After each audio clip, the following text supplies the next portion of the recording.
공시를 알아야 투자가 보인다. 여러분 안녕하세요. 공시투데이 이주연입니다. 안녕하세요. 공시투데이 이연아입니다. 네, 오늘도 기업들의 최신 소식을 발빠르게 전해드리는 공시투데이 시간이 돌아왔습니다. 흥미진진한 공시 이야기와 함께 재밌고 유익한 정보들 가득 담아왔으니까요. 끝까지 집중해보시면 좋겠습니다. 네, 또 새로운 소식과 함께 경제 트렌드 쏙쏙 뽑아 알려드릴 테니까요. 채널 고정해 주시기 바랍니다. 본 방송에서 제공하는 정보는 투자 판단에 대한 조언일 뿐 주식의 가치와 상승, 하락에 대해서는 보장하지 않습니다. 그럼 공시투데이 공투 지금 시작합니다.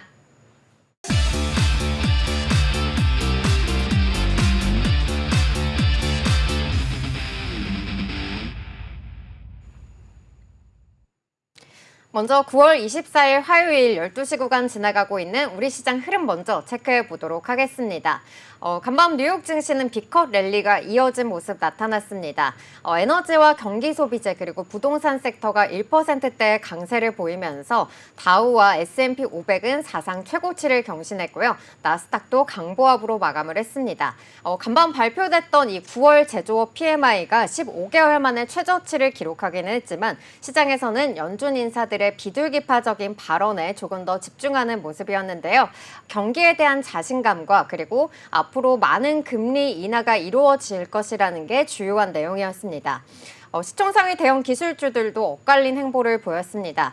테슬라는 판매와 그리고 인도량이 증가할 것이라는 그러한 시각 속에 또 로보택시와 이러한 주가 상승이 조금 더 이루어질 거라는 그러한 전망들이 함께 나오면서 5% 가까운 급등세를 보였고요. 또 아마존이 1%대 상승 그리고 메타와 엔비디아는 강보합으로 마감을 했습니다. 또 모레 실적 발표를 앞둔 마이크론은 AI 수요는 아직도 견조하다 이러한 시각 속에 3% 가까운 오름세를 나타냈습니다. 우리 시장은 이 외국인의 순매도 불확실성이 상존을 하고 있는 가운데 오늘 장 마감 후 이 기업 밸류업 지수 발표를 앞두고 업종별 차별화 장세를 보일 것이라는 전망이 나왔는데요.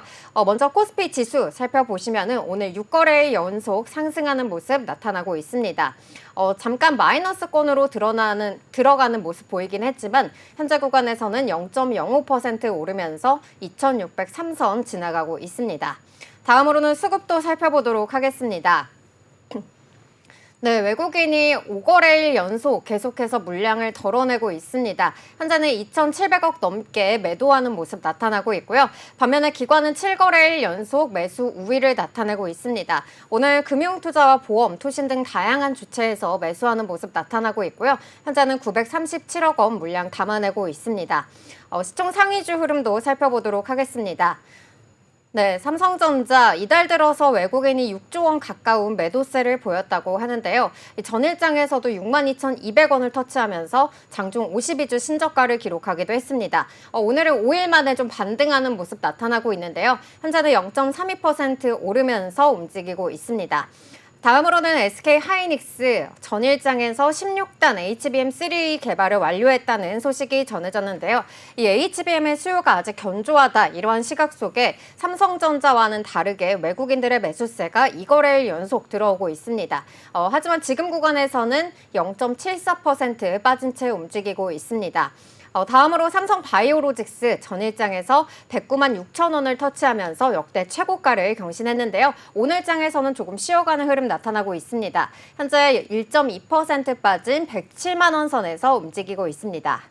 네, 이어서 코스닥도 알아보도록 하겠습니다. 코스닥 7거래일째 빨간불 켜지고 있는데요. 지금도 1.03% 상승하면서 762포인트 지나고 있습니다. 이어서 수급 상황도 살펴보겠습니다. 지금 현재 기관과 외국인 동반 매수세 보이고 있습니다. 특히 기관이 7거래일 연속으로 매수 우위 보이고 있고요. 외국인은 5거래일 매도 우위 보이고 있다가 지금은 현재 그래도 매수세로 돌아섰습니다. 이어서 시가총액 상위 종목도 살펴보겠습니다. 역시나 테슬라의 주가 큰 폭으로 상승으로 인해서 2차 전지주들 같이 움직이고 있는데요. 강한 흐름 보여지고 있습니다. 에코프로 BM 5% 강세 흐름 보이고 있고요. 에코프로도 9% 강세 흐름 보이고 있습니다. 특히 엔캠이 오늘 7% 오르면서 5위 자리를 다시 탈환한 모습 보여지고 있습니다. 또 LNF 11% 강세 흐름 보이고 있고요. 동아기업도 9% 급등세 보이고 있습니다. 오늘 딥페이크 관련주들이 다시 올라오고 있습니다. 이 국회 대표 민생 법안 중에 하나였던 이 딥페이크 성범죄 처벌 강화법이 여성가족위원회를 통과했다라는 소식이 전해졌는데요. 더 테크놀로지 상한가 찍고 있고요. 또 신시웨이 13%, 모니터랩도 7% 강세 흐름 보이고 있습니다. 지금까지 이 시각 시장 상황 알아봤습니다. 네, 그럼 저희는 이어서 유가증권 시장에 올라온 공시 살펴보도록 하겠습니다. 어떠한 산업의 이 호황이 이루어지고 있다는 점은 우리가 공장 가동률로도 점쳐볼 수가 있을 것 같은데요. 이 올해 추석 연휴 기간 동안 이 국내 주요 바이오 기업들은 생산 시설을 24시간 가동을 했다고 합니다. 이 바이오업계 관계자는 바이오 의약품 생산을 위해서는 배양부터 정제까지 약 40일 이상 끊임없이 공정을 수행해야 된다면서 이 제품을 적기에 공급하기 위해서는 연휴 기간에도 공장 운영이 필수라고 말했다고 합니다. 생물보안법으로 이 국내 바이오 기업들의 수혜가 이어지고 있는 가운데 이 에이프로젠은 종속회사의 유상증자 결정 공시를 발표했는데요. 이 유증 발행의 원인이 무엇인지 그리고 또 에이프로젠은 CDMO에서 어떠한 경쟁력을 갖추고 있는지 다양한 이야기 짚어보려고 합니다. 먼저 공시부터 살펴보고 오시죠. 에이프로젠은 종속회사인 AP헬스케어의 유상증자 결정 공시를 지난 20일 발표했습니다.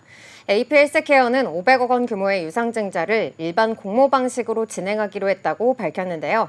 신주 발행가액은 505원으로 기준 주가에서 20% 할인됐으며 다음 달 28일부터 29일까지 이틀 동안 일반 투자자를 대상으로 공모를 실시합니다.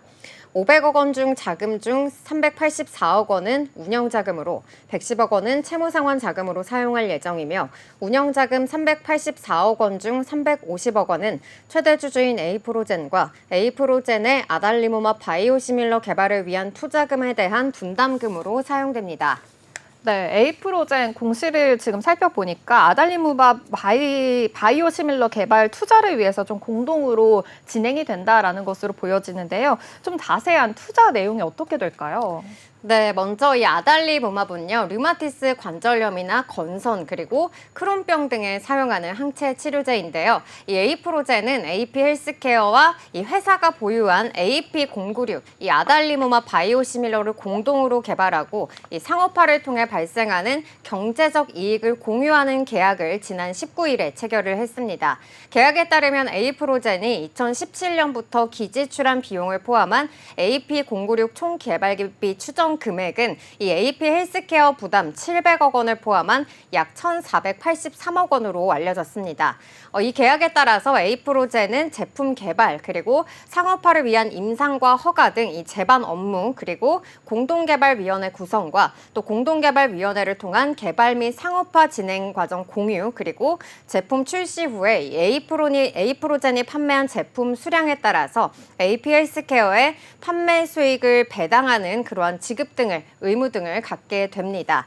앞서 말씀드렸듯이 여기서 AP 헬스케어는 제품 개발 및 상업화를 위한 개발 비용 중에 700억 원을 부담하게 되는데요. 1차로 350억 원은 올해 12월에 그리고 2차로 나머지 350억 원은 2025년 12월로 부담을 하고요. 공동개발위원회를 구성하게 됩니다. 에이프로젠은 계약 기간은 계약 체결일로부터 판매 수익 배당금을 불량치까지 지급하는 시점까지로 관련 기타 세부사항 등은 대표이사에게 일임한다고 밝히기도 했습니다.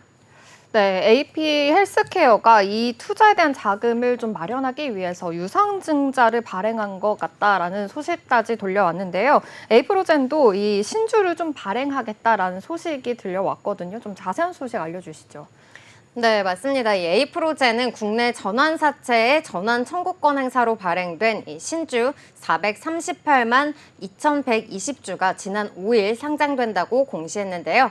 이어 에이프로젠의 전환사채 전환 청구권 행사 가액은 1,141원으로 밝혔습니다.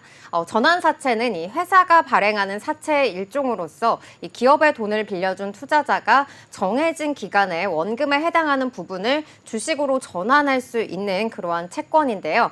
투자자가 전환 사채를 주식으로 전환을 하게 되는 경우에는 새로운 주식들이 발행이 되면서 이 기존 주주들의 지분이 희석이 되고 이로 인해서 좀 매물 부담을 떠안아야 하는 만큼 기존 주주들에게는 악재로 꼽히고 있습니다. 그럼에도 이 최근 에이프로젠 주가는 강세를 보였는데요.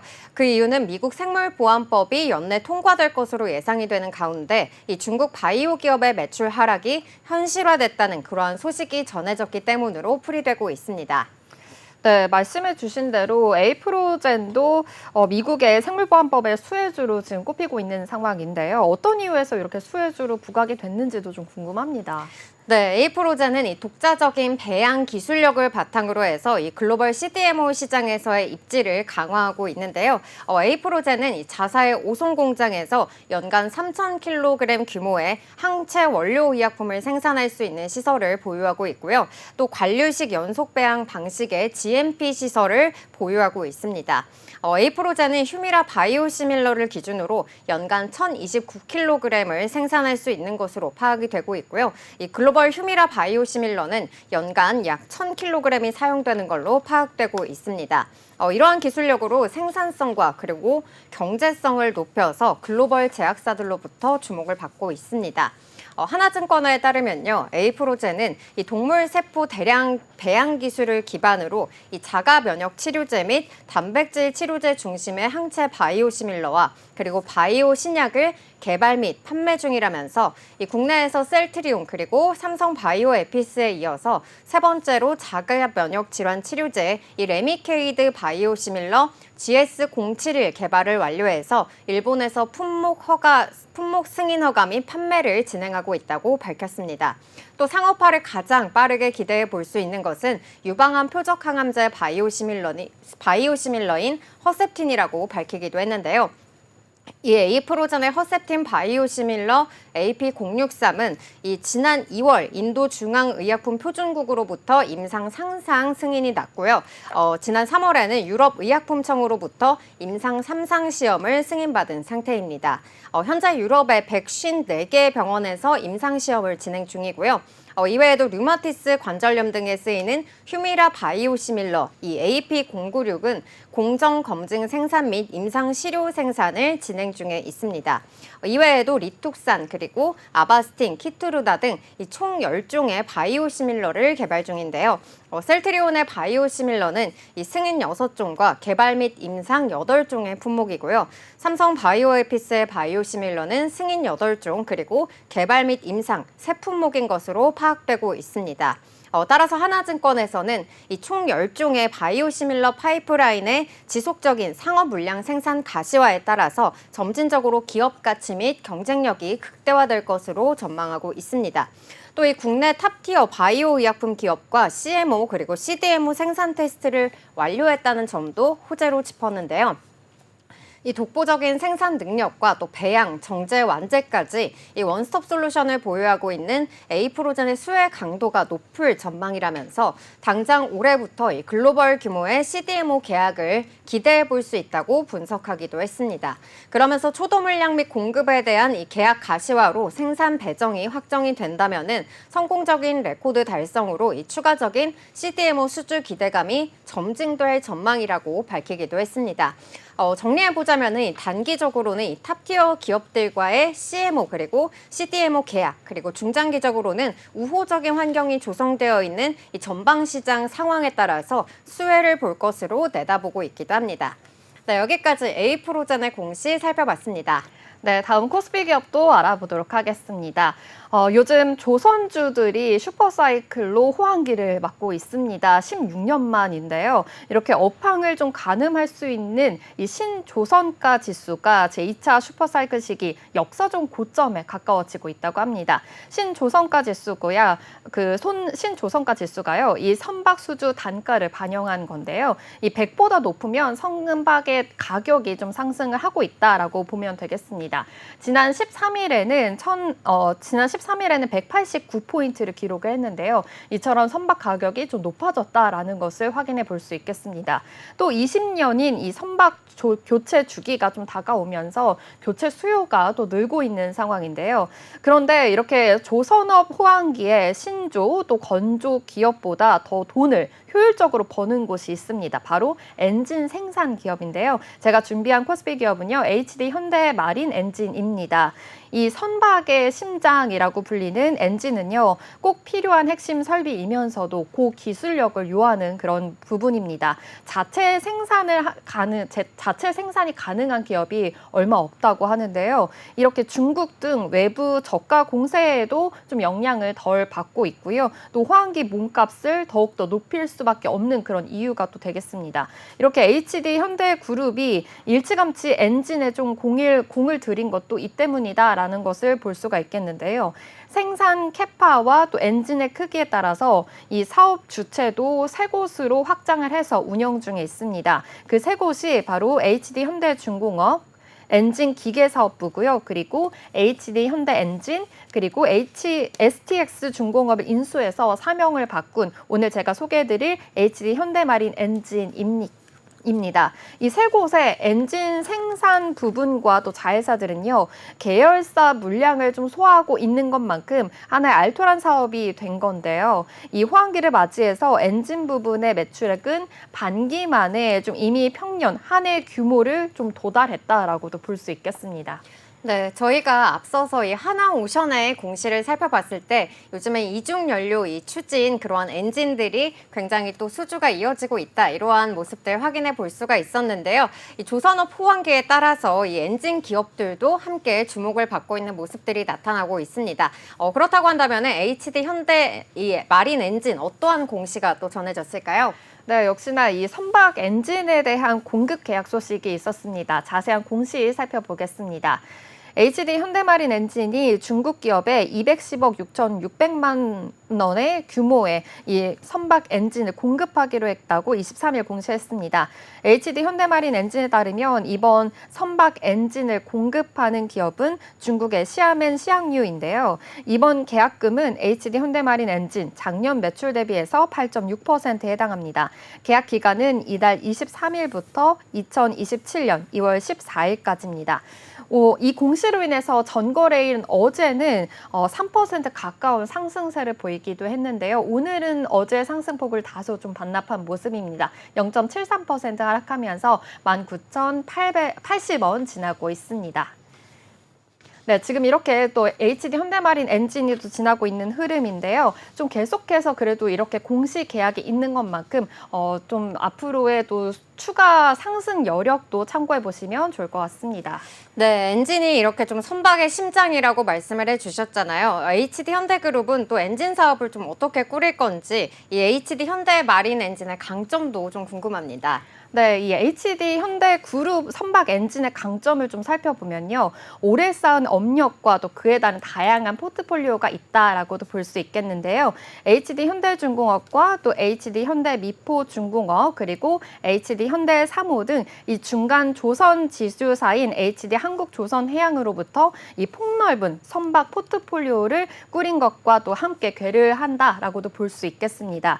HD 현대중공업 엔진 기계사업부가 이 선박 엔진의 전체 포트폴리오를 책임지고 있는데요. HD 현대마린 엔진이 2행정 엔진을 그리고 HD 현대 엔진이 4행정 엔진을 생산합니다.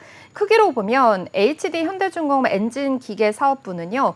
초대형부터 중소형까지 아우르게 되고요. 또 생산은 주요 출력대가 높은 엔진이 중심이 됩니다. HD 현대마린 엔진이 대형 엔진을 생산하고 HD 현대 엔진은요. 힘센 엔진을 만든다고 합니다. STX 조선, 지금의 K조선이 이 중대형 선박을 생산을 하다 보니까 HD 현대마린 엔진도 같은 출력의 엔진을 생산한다라고도 볼 수 있겠습니다. 크기의 다양성은요, 선박 규모뿐만이 아니라 이런 선종 대응에도 좀 용이하다라고도 볼 수 있겠는데요. 컨테이너선과 또 벌크선 그리고 유조선 각각 엔진이 좀 필요한 엔진이 다르기 때문에 호황기와 불황기도 좀 별도의 흐름으로 보여지기 때문에 좀 모두 대처할 수 있다라고도 볼 수 있겠습니다. HD 현대 관계자는요, 컨테이너선은 좀 기본적으로 빠른 선박이기 때문에 엔진의 규모도 크고요. 또 벌크선이나 유조선은 깊게 잠겨서 좀 천천히 가는 선박이기 때문에 작은 출력의 엔진을 쓴다라고도 밝혔습니다. 이렇게 어떠한 선박의 발주량이 좀 늘어나도 HD 현대그룹의 선박 엔진 포트폴리오 내에서 이렇게 대처할 수 있기 때문에 더욱더 호황기를 맞고 있다라고도 볼 수 있겠고요. 선박 엔진 부분과 계열사들은요, HD 한국조선해양 3사에도 큰 힘을 보태고 있습니다. 하나우선이 그 하나 엔진을 사들이기 전까지는 이 국내 대형 조선사 중 좀 유일하게 엔진 사업을 개진해온 곳이었는데요. 이 외부의 엔진 사업이 좀 어떻게 흘러가든 이 그룹 내에서 엔진 수급이 가능하다라는 점이 좀 프리미엄이 붙기 때문에 충분히 좀 더욱더 실적의 효과까지 있다라고도 볼 수 있겠습니다. 이렇게 내부 수급뿐만이 아니라 글로벌 시장 내에서도 HD 현대그룹 선박 엔진 부분과 또 계열사의 영향력이 굉장히 크다라는 점을 확인해 볼 수 있었는데요. HD 현대중공업 엔진기계 사업부의 매출은 약 40%가요. 이 그룹사 외에서 발생을 했고요. 글로벌 시장 점유율 1위라고 합니다. 업계 관계자는 최근 이 글로벌 조선 시장 동향을 보면 엔진을 외부에서 수급하는 것은 좀 드문 일이지만 이렇게 자체 제조 능력이 없었다면 어쩔 수 없이 외부적으로 수급에 좀 의존을 해야 하는데 하나그룹이 이렇게 하나 엔진을 인수한 만큼 지금 H현대 또한 자체적으로 같이 만들 수 있다라는 점이 큰 강점으로 보이고 있습니다. 네, HD 현대중공업 같은 경우에는 엔진 기계 사업부가 또 글로벌 1위에 이러한 점유율을 가지고 있다고 하니까 당연히 이 조선 호황기를 맞아서 실적도 좋게 나왔을 것 같은데요. 이 최근의 실적들은 또 어떻게 나왔을까요? 네, 매출 자세히 살펴보겠습니다. 이 HD 현대마린 상반기 매출이요, 1,465억 원을 기록했습니다. 전년 동기 대비해서 53.8% 늘었고요. 영업이익은 153억 원으로 198.5% 급증했습니다. 눈여겨볼 부분이요, 영업이익률이었습니다. 선박 엔진 실적이 담겨 있으면서 이렇게 매출액과 영업이익 그리고 영업이익률을 따로 추출할 수 있는 곳이 바로 HD 현대마린 엔진이었는데요. HD 현대마린 엔진의 영업이익률은 그 조선업 불황기 맞바지였던 2019년부터 2021년까지 1% 이하이거나 이 적자의 영업이익률을 보였습니다. 그런데 이렇게 조선업의 슈퍼사이클이 오면서 조금 더 일찍 맞이하게 된 건데요. 2022년부터 반등을 했습니다. 6.27% 영업이익률을 보였고요. 지난해 말에는 영업이익률이 7.32%, 올해 상반기에는 10.41%를 기록을 했습니다. 금융정보업체 FM가이드에 따르면 이 올해 연간 매출액은요, 3,216억 원, 그리고 영업이익은 348억 원에 달하겠다라고 예상을 하고 있는데요. 매출은 지난해보다 31.3% 늘 것으로 또 보고 있고요. 영업이익도 94.1% 좀 뛸 것이다라고 예측을 하고 있습니다. 작년에도 1년 전보다 지금 1% 매출을 늘은 그렇게 성장한 바가 있다는 것으로 지금 파악이 되고 있는 상황이고요. 역시나 이렇게 HD 현대그룹 편입 효과도 좀 가시화될 전망으로 보고 있습니다. HD 현대는 이 HD 현대마린 엔진 출범 직후에 이 엔진에 대한 기술을 좀 고도화하고 생산 포트폴리오를 강화해 나가고 있는데요. 2030년 약 15조 원 규모로 좀 성장을 예상하겠다라고도 볼 수 있겠습니다. 좀 이러면서 글로벌 선박 엔진 시장을 선도해 나가겠다는 포부까지 밝힌 상황입니다. HD 현대마린 엔진은 이를 위해서요, 보유하고 있는 크랭크 샤프트 생산 기술과 일원화된 이 터보차저 생산 체계를 좀 활용을 하고 있고요. 또 핵심 부품의 국산화와 또 원가 경쟁력 확보에 계속해서 나서고 있습니다. 프랭크 샤프트는요, 이 선박용 디젤 엔진의 핵심 부품이다라는 것을 볼 수 있겠습니다. 이 HD 현대마린 엔진은 국제해사기구의 환경 규제에 따라서 친환경 선박 시장에 대응하기 위해서요. 현재 생산 중인 LNG 그리고 LPG 이중연료 엔진뿐만 아니라 이 메탄올과 암모니아 등 연료를 사용하고 있는 친환경 엔진 개발에 지금 주력을 하고 있습니다. 엔진 기술 고도화로 인해서 좀 생산 포트폴리오를 더욱더 폭넓게 강화해 나가겠다라고도 밝혔습니다. 네, 이렇게 HD 현대 마린 엔진 쪽으로 이렇게 좀 사업 포트폴리오를 강화해 나가고 있다는 점 살펴볼 수가 있었는데요. 또 이렇게 좀 새롭게 출범을 하게 된 만큼 이 재무 건전성 확보에도 집중하고 있는 걸로 알려져 있습니다. 이에 대한 소식과 또 증권가에서는 이에 대해서 좀 어떻게 바라보고 있을까요? 네, 일단 STX 중공업에서 지금 HD 현대마린 엔진으로 사명을 변경을 했잖아요. 이렇게 새롭게 취임된 강영 대표가요, 재무 관련 역량을 가진 만큼 HD 현대마린 엔진도 초기 목표를 재무 건전성 확보로 설정을 했습니다. HD 현대마린 엔진은 올 8월 22일 750억 원을 상환을 했고요. 9월 11일에는 나머지 100억 원을 갚았다라고 공시했습니다. 차입금 상환에 따라서 이 회사는요, 무차입 상태인 걸로 파악이 됐고요. 차입금 의존도나 이렇게 부채 비율 측면에서도 개선이 됐을 거라고 지금 분석을 하고 있습니다. 이렇게 적극적인 차입금 상환은요, 단기적으로 재무 건전성을 좀 확보할 수 있고요. 또 장기적으로는 투자 여력을 확보할 수 있다는 점으로 또 의미가 깊습니다. 또 이자 비용을 절감할 수 있는 상태이고요. 향후에는 선박 엔진 기술 고도화를 위해서 설비라든지 이렇게 연구개발 투자를 더욱더 확대할 가능성도 높아 보입니다. HD 현대마린 엔진에 대해서 신영증권에서는요, 하반기부터 HD 현대그룹 편입 효과가 기대된다라고 말을 했는데요. 목표 주가를 기존 26,000원에서 29,000원으로 상향 조정했습니다. 특히 HD 현대는요, 이 엔진 기술을 고도화해서요, 2030년에 15조 원 규모로 성장이 예상되는 글로벌 선박 엔진 시장을 좀 본격적으로 선도하겠다라고 계획을 밝혔습니다. 지금까지 HD 현대마린 엔진에 대해서 알아봤습니다. 네, 그럼 저희는 지금까지 살펴본 코스피 시장 2개 기업에 대한 공시 요약해 보도록 하겠습니다. 먼저 에이프로젠의 공시 요약입니다. 에이프로젠은 종속회사인 AP헬스케어의 유상증자 결정 공시를 지난 20일 발표했습니다. AP헬스케어는 500억 원의 규모의 유상증자를 일반 공모 방식으로 진행하기로 했다고 밝혔는데요. 500억 원의 자금 중 384억 원은 운영자금으로 110억 원은 채무상환 자금으로 사용할 예정이며 운영자금 384억 원 중 350억 원은 최대 주주인 에이프로젠과 에이프로젠의 아달리모마 바이오시밀러 개발을 위한 투자금에 대한 분담금으로 사용됩니다.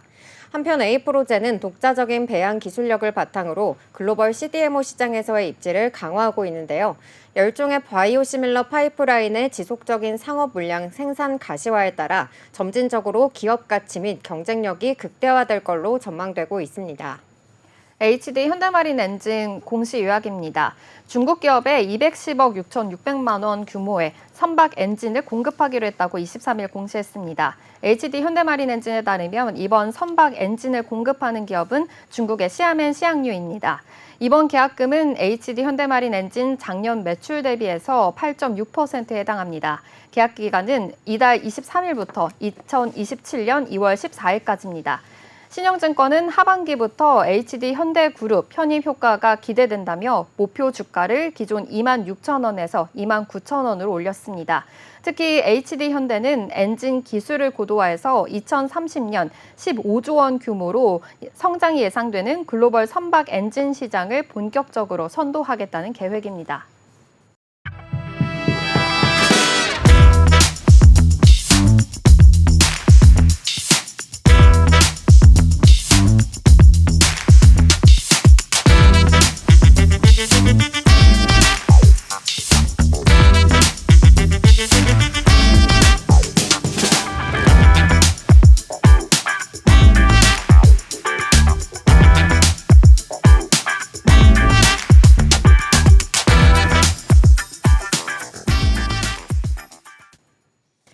네, 이어서 코스닥 시장에 올라온 공시도 살펴보도록 하겠습니다.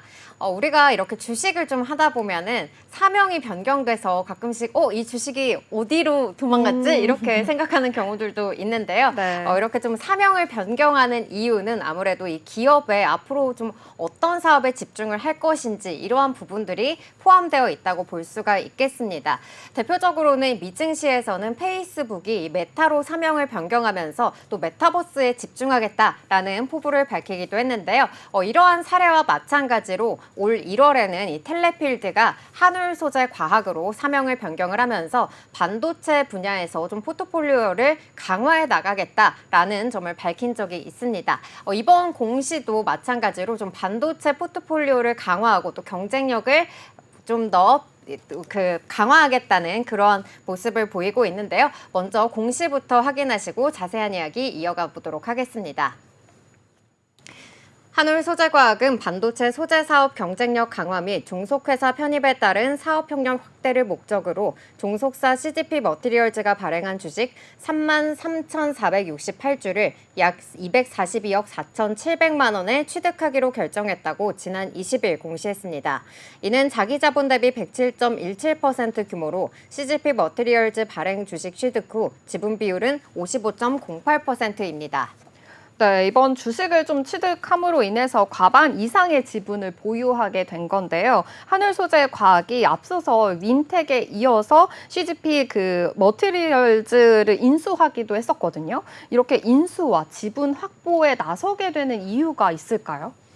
네, 앞서서 말씀드렸듯이 반도체 검사 장비부터 이 소재까지 좀 반도체 관련 사업 포트폴리오를 강화하기 위해서라고 볼 수가 있겠는데요. 이 한울소재과학은 지난 5일 이 CGP 머티리얼즈의 구주 6,499주를 약 37억 원에 인수해서 지분 17.05%를 확보했습니다. 앞서 한울소재과학은 지난 이 3월에 이 CGP 머티리얼즈의 3호 전환사채 180억 원을 취득했는데요. 이 180억 원의 전환사채 외에도 한울소재과학은 CGP 머티리얼즈의 이 CB 240억 원을 올해 10월부터 2025년 1월과 또 3월에 추가로 취득하는 이 투자 계약을 체결했습니다.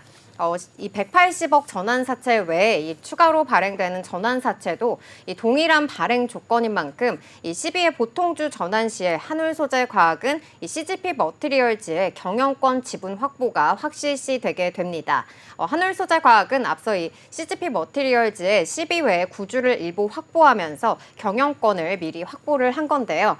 이번 주식 취득으로 인해서 CGP 머티리얼즈의 전체 지분 50% 이상의 과점주주 지위를 확보하게 되면서 한울소재과학의 연결 재무제표에 반영이 되게 됩니다.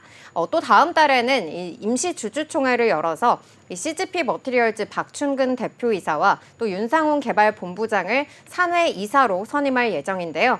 박춘근 대표는 일본 동경대 광화학 분야에서 이학 박사를 취득한 후에 삼성전자 반도체 연구소에 입사한 해외 화학 박사 1호로 국내 소재 1세대 전문가라고 할 수가 있겠고요. 동진세미캠 그리고 다우케미칼 또 JSR 등 이 전자재료 회사에서 약 25년간 전자재료 소재 기술 및 사업 책임자로 다양한 경험을 쌓았습니다. 또 윤상홍 박사는 영국 켄트대학교에서 수석 연구원을 지낸 패터닝 재료 전문가라고 할 수 있는데요. 이 삼성전자 그리고 닛산케미칼 등을 비롯한 이 글로벌 기업에서 반도체 재료 그리고 세정액, 습식 식가액 등을 개발한 이력이 있는 걸로 알려져 있습니다. 한편 한울소재과학은 이 CGP 머티리얼즈 지분 취득에 앞서서 지난 6월에는 반도체 검사 장비 업체 이 윈텍의 제3자 배정 유상증자에 참여를 해서 지분 26.29%로 최대 주주에 등극하기도 했는데요. 이 윈텍은 지난 6월에 이 상호를 한울 반도체로 변경했습니다. 네, 이렇게 반도체 검사 장비부터 소재까지 반도체 관련 사업 포트폴리오를 더욱더 확장해 나가는 소식까지 좀 만나보고 왔는데요. 반도체 소재와 관련해서 설비 투자에 나서겠다라는 소식이 좀 들려왔습니다. 구체적으로 어떤 설비에 투자를 하게 되는 걸까요? 네, 한울소재과학은 이 관광재 생산을 위한 이 설비 제작에 80억 원을 투자한다고 밝혔는데요. 여기에서 관광재는 반도체나 또 정보기술, 또 디스플레이 등 이렇게 좀 다양한 분야에서 전자재료 산업 전반에 사용되는 패터닝 공재의 핵심 소재인데요. 이 글로벌 시장 규모는 약 1조 원에 달한다고 합니다. 최근 AI 산업이 각광을 받으면서 반도체 소재 시장 규모도 더불어서 계속해서 커질 걸로 전망이 되고 있습니다. 또 앞서 한울소재과학이 인수한 이 CGP 머티리얼즈는 일본의 닛산 케미칼이라든지 스미모토 화학 등 이 글로벌 반도체 소재 기업과 협력 관계를 구축하고 있고요. 또 기술력을 인정받아서 이 도요타 통상과 구체적인 지원 방안을 논의 중이기도 합니다. 이를 포함해서 미국, 유럽 등의 해외 기업들과 이렇게 좀 공동 연구를 통해서 기술 경쟁력을 강화하고 있고요. 또 세종시에 건설 중인 이 감광재 생산 공장은 최근에 이 소방 허가를 마치고 본격적으로 공사에 돌입한 걸로 알려져 있습니다. 한울소재과학 관계자는 이 세계적인 수준의 기술력을 보유한 이 CGP 머티리얼즈와 협력을 해서 국내 감광액 생산 시설을 신속하게 구축하고 반도체 핵심 소재 공급망 안정화까지 이루겠다고 밝혔습니다. 이어서 단순 재무적 투자자에서 벗어나서 이 반도체용 감광액 그리고 폴리머 사업을 직접적으로 추진할 예정이라면서 책임 경영을 통한 기업 가치 제고를 이루고 글로벌 소재 기업으로 성장할 수 있도록 힘쓰겠다고 강조하기도 했습니다. 네, 이렇게 하늘 소재 과학이 반도체 수제뿐만이 아니라 에너지와 플랜트 사업에서도 좀 매출 증가가 기대가 된다라는 소식까지 좀 전해지기도 했거든요. 좀 어떠한 이유에서일까요? 네, 지난 5월에 이 한국가스공사로부터 이 30억 원 규모의 가스공사 제어망 구축 계약을 체결을 하면서 에너지 플랜트 사업 부문의 매출 증대를 기대하고 있는데요. 이 계약은 지난해 매출액의 8.2%에 달하는 규모라고 알려져 있습니다. 한울소재과학은 이 전송 장비를 연구 개발 및 제조, 판매하고 있고요. 그중에서 다양한 신호와 접속을 해야 하는 접속망과 그리고 기술의 연계성이 높고 상대적으로 고수익 사업인 백본망 시장에 집중을 하고 있는데요. 이 LTE 서비스를 위한 이 원격 무선 장비 광선로에 대한 운용 비용 절감을 위해서 이 16WL 기술을 확보해서 SKT와 공동으로 개발해서 안정적으로 납품 중에 있습니다. 또 한울소재과학은 이 6G 수십 테라급 초정밀 전달망 시스템 기술 개발 국책과제에 선정되기도 했는데요. 총괄 연구 개발 과제명은 6G 네트워킹 전달망 장비 부품 기술 개발, 세부 과제명은 6G 수십 테라급 초정밀 전달망 시스템 기술 개발로서 이 연구 기간은 올해 4월 1일부터 2028년 12월 31일까지 총 57개월입니다. 국책과제의 총 사업비는 145억 1천만 원으로 알려져 있는데요. 여기에서 한울소재과학은 38억 6,400만 원의 정부 출연금을 지원받게 된다고 합니다. 여기까지 한울소재과학의 공시 살펴봤습니다. 네, 다음 코스닥 기업 알아보도록 하겠습니다. 어제 유한양행 기업 공시와도 소식 전해드렸었는데요. 유한양행의 폐암 신약 렌라자가 아무래도 이렇게 국산 항암제 최초로 FDA 승인을 받으면서 국산 항암제 분야에도 좀 연구가 활기가 띠고 있습니다. 여러 제약바이오 업체들이 훗날 제2의 렌라자를 위해서 속속 연구에 속도를 내고 있는 상황인데요. 간암 신약 개발을 추진 중인 HLB에 대해서 알아보겠습니다. 네, 이 HLB가 지난 5월에 좀 FDA 허가 신청을 했다가 불발된 그러한 네. 사례가 있었잖아요. 이번에 다시 좀 재허가를 신청한다 이러한 이야기들이 나오면서 좀 주가도 계속해서 오르고 있는 모습이 나타나고 있습니다. 이번에 공시 또 어떤 내용이 전해졌을까요? 네, 맞습니다. 이렇게 다시 재허가를 신청한다라는 소식에 이제 주가가 또 많이 오르기도 했었는데요. 좀 그거에 대한 관한 그런 공시도 살펴보도록 하겠습니다. 앞서 HLB는 이 리보세라빌 개발을 해서요. 항서제약의 캄렐주맙이라는 이 병용 용법으로요. FDA 품목 허가를 신청을 했는데요. FDA가 이 지난 5월 17일에 그 HLB와 함께 항서제약의 보안 요구서안 CRL을 보내면서 허가가 불발이 된 겁니다. 이 CRL은요, FDA가 승인을 위해서 의약품 허가 신청서를 종합적으로 판단한 뒤에 이 초과적인 조치가 필요한 경우에 회사에 보내는 공문보안 공문을 이야기합니다. 그렇기 때문에 이거를 다시 받았다는 것은 좀 다시 재허가 신청을 해야 된다라는 것으로 알려진 건데요. 어제 다시 그 재심사 서류를 다시 제출을 하고 재도전을 한다라는 공시가 올라왔습니다. 자세한 공시 살펴보겠습니다. 이 HLB가 FDA의 가남 신약 리보세나릭과 이 중국 파트너사 항서제약의 면역 관문 억제제 병용 용법에 재심사 서류를 제출하고요. FDA 허가에 재도전한다라고 밝혔습니다. FDA 재심사 서류를 접수하면요. 클래스 1과 2로 나뉘어져서 허가 여부를 결정하게 되는데요. 간단한 수정이나 추가 정보만 그 필요한 사례를 이 클래스 1로 구분을 하고요. 이렇게 되면 최종 허가까지 최대 2개월 기간만 소요가 되는 거고요. 만약에 이렇게 클래스 2로 구분이 된다면요. 승인 여부가 최대 6개월까지 늘어나게 되는 현상까지 나타납니다. 리보세나립은요. 이 암의 성장에 좀 필수적인 산소와 영양분을 공급을 차단하고 암을 사멸하는 이 TKI 계열의 경구용 약물인데요. 빠르면 올해 내인 11월 중에, 늦으면 내년 3월 내에 결과를 받아볼 수 있게 됩니다. HB 관계자는요, 허가 일정은 예측하기 어렵지만 빠르면 올해 내 아니면 내년 초가 될 것이라면서 FDA가 이 서류를 받아본 뒤에 클래스 1과 2 여부를 다시 통보해 주는 것으로 안다라고 말을 했습니다. 좀 이렇게 재심사 서류를 제출하고 허가에 재도전한다라는 소식이 전해지면서 투심에 좀 긍정적으로 영향을 받았었죠. 어제 전거래일 어제는요, HB 그룹주들이 일제히 상승하기도 했습니다. 오늘도 소폭 상승하는 모습 보여지고 있는데요. 0.22% 상승하면서 91,400원 지났고 있습니다. 에코프로를 제치고 지금 코스닥 시가총액 3위 자리에 올랐는데 오늘은 에코프로가 좀 좋은 흐름 보이면서 HLB가 다시 4위 자리를 돌아섰습니다. 네, 그러니까 말씀해주신 대로 뭐 클래스 1이나 또 클래스 2에 따라서 좀 승인 기간이 달라질 수 있다는 점 좀 확인을 해봐야 될 것 같습니다. 그리고 HLB가 이 카이스트 이 학내 창업 기업을 또 인수했다라는 소식이 전해지기도 했는데요. 아무래도 좀 파이프라인을 확장하기 위해서라고 볼 수가 있을까요? 네, 맞습니다. 이 HLB가요, 카이스트 내 창업 기업인 유로토브를 인수합니다. 유로토브는요, 뇌과학 권위자이자 이 카이스트 생명과학 교수인 김대수 박사가 이끌고 있는 벤처 기업인데요. 파킨슨병 그리고 근긴장 이상증 등 이 신경계 질환에 대해서 신약 개발을 진행 중에 있습니다. HLB 지원하에 따라서 조기에 비임상을 마치고 한국과 미국 등 글로벌 임상을 진행할 예정이다라고 밝혔는데요.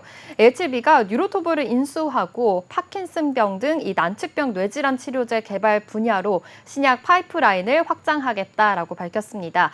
뉴로토브 주식 54만 9,809주를 160억 원에 취득하는 방식으로요. 모든 절차가 완료가 되면 HLB는 이 뉴로토브 지분 73.02%를 확보해서요. 최대 주주로 등극을 하게 됩니다. 뉴로토브를 창업한 카이스트 김대수 교수는요. 대금의 70%를 그 HLB 자사주 취득에 사용할 예정이고요. 계속해서 HLB와 함께 협력을 하겠다라고 밝혔습니다. 뉴로토브는 기존의 치료제가 구현할 수 없었던 이 새로운 개념의 파킨슨병 유전자 치료제 NT3를 개발 중에 있는데요. 이 파킨슨병은요, 도파민 신경세포가 사멸을 하면서 발병을 하게 됩니다. 이 도파민 세포가 사멸한 뒤에 이 파킨슨병은 좀 정상으로 되돌릴 수가 없다라는 것이 바로 학계 정설인데요. 글로벌 제약사들은 이 도파민 세포가 더 이상 죽지 않도록 하게 만드는 그런 약물을 지금 개발하고 있습니다. 이 뉴로토브가 새로운 치료법을 또 제시를 하고 있습니다. 도파민이 사멸이 되더라도 파킨슨병의 극복이 가능하다라는 것을 좀 착안을 해서 도파민이 줄면 이 뇌의 시상핵에서 발생하는 이 반발성 흥분 신호에 주목을 한 겁니다. 이 반발성 흥분 신호를 발생시키는 유전자를 차단할 경우에는요, 도파민에 대한 이 해결이 없이도 파킨슨병을 치료할 수 있다라고 보고 있는 건데요. 이는 동물 실험을 통해서 해당 기전이 확인이 됐고요. 신경과학 분야 국제학술지인 유련에도 소개가 됐다고 합니다. HB 그룹 최고 기술 책임자는요, 이렇게 뉴로토브의 인수를 통해서 항암제뿐만이 아니라 뇌질환 분야에서도 좀 다각적이고 독보적인 기술력과 파이프라인을 보유할 수 있게 됐다라고도 밝혔고요. 이렇게 고령화 추세에 따라서 뇌질환, 그리고 만성 대사질환 등 이 환자가 계속해서 증가하고 있는 만큼 해당 분야의 신약 개발 역량을 좀 더 강화하겠다라고 밝혔습니다. 그리고 L7B의 이 장기적인 미래 가치까지 높여 나갈 계획이다라고 밝혔습니다. 네, 전일장에서 이 HLB의 계열사들이 또 주가가 다 같이 함께 오르는 모습 나타났다고 앞서서 말씀을 해주셨는데요. 좀 오늘장에서는 좀 다른 모습을 나타내고 있습니다. 이 가운데 HLB 이노베이션 같은 경우에는 이 전환사채 물량을 신주로 발행을 하면서 약 10만 주를 추가로 상장하겠다고 밝혔는데요. 이로 인해서 좀 오늘은 약보합권에서 움직이고 있습니다. 이러한 소식에도 불구하고 또 HLB 이노베이션이 미국 기업을 자회사로 좀 편입한다 이러한 소식도 있었거든요. 이러한 소식 어떠한 소식인지 좀 자세하게 짚어주시죠. 네, HLB 이노베이션 소식입니다. 이 HLB의 성장 모델을 좀 따를 예정이다라고 밝혔는데요. HLB 이노베이션이 미국 카티 치료제 개발 기업인 베리스모 테라퓨틱스를 100% 자회사로 편입하기 위한 절차를 시작했다라고 밝혔습니다. HLB 이노베이션은 100% 자회사인 HLB 이노베이션 USA가 이 베리스모와 삼각 주식 교환과 합병을 진행한다라고 4일에 공시를 했는데요. 해당 거래는요, HLB 이노베이션과 HLB 이노베이션 USA가 각각 상대방의 유상증자에 참여를 하고요. 이를 통해서 확보하게 된 HLB 이노베이션 보통주를 베리스모 구주에게 지급을 하는 그런 방식으로 진행이 됩니다. HLB 이노베이션 USA가요, 베리스모와의 합병이 완료가 되면 이 HLB 이노베이션은 베리스모 지분 100%를 확보하게 되고요. 이 베리스모가요, 최초의 카티 치료제 킴리아를 개발한 이 미국의 펜실베니아대 연구진이 참여해서 설립하게 된 그런 바이오 기업입니다. 아무래도 함께 또 시너지를 낼 수 있다라는 것도 확인해 볼 수가 있고요. 또 현재까지 개발된 카티 치료제가 혈액암을 치료한다라는 거에 대한 국한을 좀 넘어서요. 이 한계를 더욱더 넘어서 더욱더 그 다른 치료제들도 개발하겠다라고도 밝혔습니다. 이 카티 플랫폼을 통해서요, 난소암, 당관암, 그리고 중피종에 대한 임상 1상을 진행하고 있다라고도 밝혔습니다. 이 HLB 이노베이션은 이 베리스모의 임상을 지원해서요, 자사의 기업 가치 개선과 또 추가 유동성 확보를 아우르는 그런 선순환 구조를 정립할 방침이고요. 이 HLB 이노베이션 김홍철 대표는요, 이 카티 부분 세계 최고 수준의 연구진이 포진한 기업을 이 HLB 이노베이션의 자회사로 인수하게 된 것은 좀 의미 있는 일이고 또 큰 책임감을 느낀다라고 밝혔습니다. 또 당사는 베리스모의 임상과 또 성장을 전폭적으로 지원할 예정이고 글로벌 바이오 기업으로 더욱더 도약하기 위해서 노력하겠다라는 포부까지 밝혔습니다. 네, 이렇게 HLB 이노베이션이 또 베리스모와 합병을 하겠다라는 소식 살펴봤고요. 또 HLB 파나진도 글로벌 시장에 진출하기 위해서 좀 노력을 하고 있다, 이러한 소식이 전해졌더라고요. 네, 맞습니다. 이 HLB 파나진은요, 이 유전자 진단 제품 전문 업체인데요. 한국과 미국, 일본에 이어서 중국에서도 고정밀 나노 기술을 활용한 진단 제조 기술에 대한 특허를 확보했습니다. 그러면서 더욱더 그 글로벌 시장 진출에 좀 쟁걸음을 내딛고 있는 상황인데요. WHO가 그 코로나19 이후에 전 세계적으로 좀 유행할 수 있는 넥스 팬데믹으로 신종 인플루엔자를 지목을 하면서 각국에서 특허와 함께 이 각종의 호흡기 감염 바이러스에 대한 제품군을 빠르게 늘려나가고 있습니다. HB 파나진은요, 지난 9일에 자회사 바이오스퀘어가 양자점 기술이 접목된 나노 입자 제조 기술과 관련해서요, 중국의 특허청 등록을 완료했다라고 밝혔습니다. 그리고 이 렉나자에 대한 오리지널 동반 진단 기기로 인해서요, 이 식품의약청 허가를 받은 적이 있잖아요. 그러면서 이 렉나자 렉나자가 처방이 국내에서 좀 본격화가 되면 HB 파나진도 매출이 함께 증가할 것이다라는 또 수혜까지 있으니까요. 이 점도 참고해 보시기 바랍니다. 지금까지 HLB와 계열사 소식까지 알아봤습니다. 네, 그럼 저희는 코스닥 기업들에 대한 공시 요약해 보도록 하겠습니다. 먼저 한울소재과학의 공시 요약입니다. 한울소재과학은 반도체 소재 사업 경쟁력 강화 및 종속회사 편입에 따른 사업 협력 확대를 목적으로 종속사 CGP 머티리얼즈가 발행한 주식 3만 3,468주를 약 242억 원에 취득하기로 결정했다고 지난 20일 공시했습니다. 이는 자기자본 대비 107.17% 규모로 CGP 머티리얼즈 발행 주식 취득 후의 지분 비율은 55.08%입니다. 이번 지분 취득은 반도체 검사 장비에서부터 소재까지 반도체 관련 사업 포트폴리오를 구축하기 위해서라고 볼 수 있는데요. 최근 한울소재과학은 감광재 생산을 위한 설비 제작에 80억 원을 투자하기도 했습니다. HLB 공시 요약입니다. FDA의 가남 신약 리보세라닉과 중국 파트너사 항서제약의 면역 관문 억제제 병용용법의 재심사 서류를 제출하고 FDA 허가에 재도전한다고 밝혔습니다.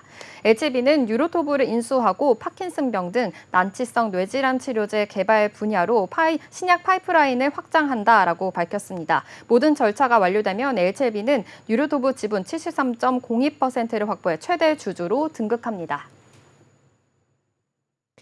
네, 그럼 오늘 준비한 공시투데이는 여기까지입니다. 오늘 전해드린 기업 공시와 소식들 여러분의 투자에 도움이 되셨으면 좋겠고요. 내일은 더욱더 유익한 정보로 찾아뵙도록 하겠습니다. 네, 공시투데이 다시 보기는 네이버 유튜브 채널을 통해 가능합니다. 본 방송에서 제공하는 정보는 투자 판단에 대한 조언일 뿐 주식의 가치와 상승, 하락에 대해서는 보장하지 않습니다. 그럼 오늘도 성공 투자에 한 걸음 더 나아가시길 바라면서 공시투데이는 내일 12시에 계속됩니다. 시청해주신 여러분 고맙습니다.